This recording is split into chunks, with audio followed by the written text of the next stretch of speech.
So guys, welcome to Merch Search. Merch Search.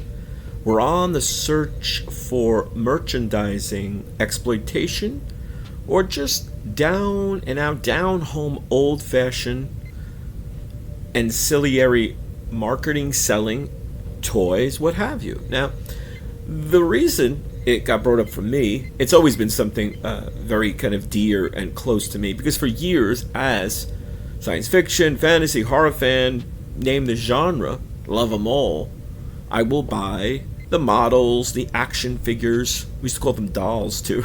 Action figures, the play sets, the just toys, say starships from Star Trek, Star Wars, what have you. And so I am definitely a fan of merch. I always have done a merch search, true. But I think sometimes if you look at not even so much the modern incarnations of, say, Star Trek, Star Wars, or the new Superman, there is a nagging feeling that there's something more than just a story element. All right, let's start off with Superman, because that's how I came to this.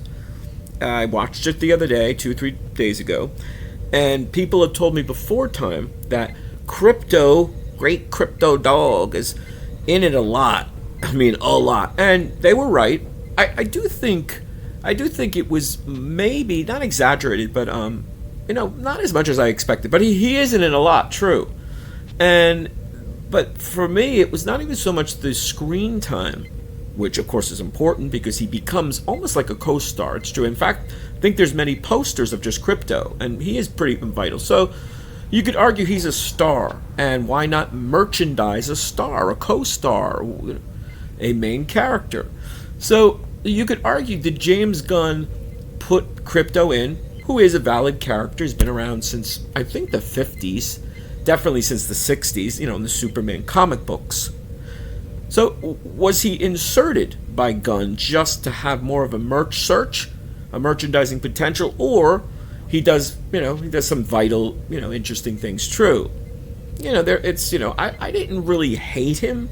I'm not really that fond of him, though. And I've never really liked Krypto much. He's okay, much more for, say, the comic books or even the cartoons. All right, so now we go to Baby, was it Grogu or Baby Yoda? Grogu or Baby Yoda? Now, this is one that he's better than Krypto, sure.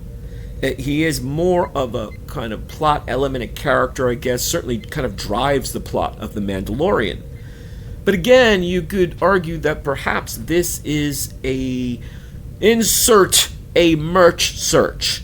Another example of Disney, Star Wars saying, hey, let's put in a really cute, adorable, likable character, and we're going to sell a lot of Baby Yoda dolls. In fact, if I recall, the first season, maybe 4 years, at least 3 or 4 years ago, when it came out, I think there was a delay on the plush toys or the action figures or whatever, and everyone was like, oh, I can't get it for Christmas, and so I'm sure they made a bundle, and hey, why not, It's Hollywood, it's America, make your money, sure. But again, you just have to wonder how much it's all about inserting that for a merch search. You can even see remember the Porgs from Disney Wars, from I guess what was it, Last Jedi, I believe. I have such a blur with those movies. I guess it was Last Jedi. That the Porgs, right? And yeah, they're really cute, kind of, but it's like, really, it's like they're sort of, I guess, a cross between a penguin and an Ewok, or is it just another merch search? You could argue, even though I love the episode and I love classic Star Trek, were Tribbles that? Now, I know maybe they didn't make $1 billion for Paramount for Star Trek at the time, but I'm sure they made some nice money. Maybe that was a bit of a merch search, though, of course, the Tribbles were a really interesting species, born pregnant, and Klingons not liking them. I think it fits. I wouldn't really call it that, but certainly you might say. So what do you think? What's a good merch search for you?